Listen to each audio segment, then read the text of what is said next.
আল্লাহর কোরআনের আওয়াজ এত মজার আওয়াজ।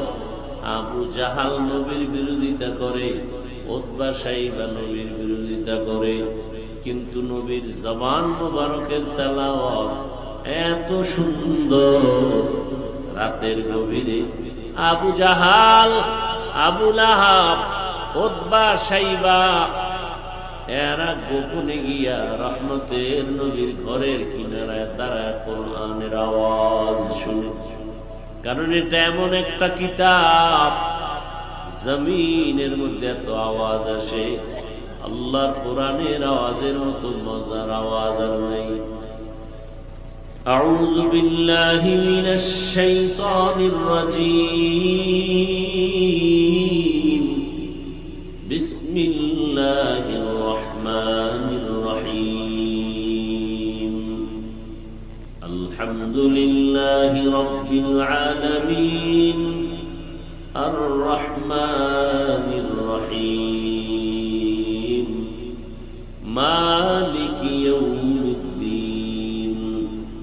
ইয়্যাকা না'বুদু ওয়া ইয়্যাকা নাস্তাঈন। ইহদিনাস সিরাতাল মুস্তাকিম।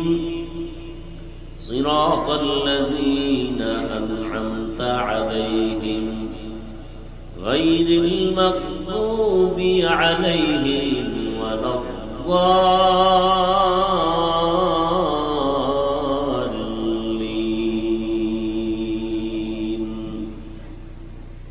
আল্লাহর কালামের তেলাওয়াতের আওয়াজ। আমি তেলাওয়াত করনেওয়ালা তেলাওয়াত করে যে সওয়াব পাবো, রহমতের নবী বলেন যারা শুনবে তারাও সমান সওয়াব পাবে। বখা কুরআন কালামুল্লাহ বশনো কদিমাস্তি কদিমাস্তি। খাওয়ার আগে চিন্তা করবা কোনটা হালাল কোনটা হারাম। وَأَمَّا مَنْ خَافَ مَقَامَ رَبِّهِ وَنَهَى النَّفْسَ عَنِ الْهَوَى فَإِنَّ الْجَنَّةَ هِيَ الْمَأْوَى। আল্লাহর আদালত বড় কঠিন, হাসরের মাঠ বড় কঠিন হবে।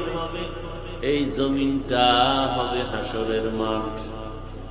সূর্য মাথার উপরে নেমে তাপ দিবে, সূর্যের গরমে মাটির জমিনটা পুড়িয়া তামা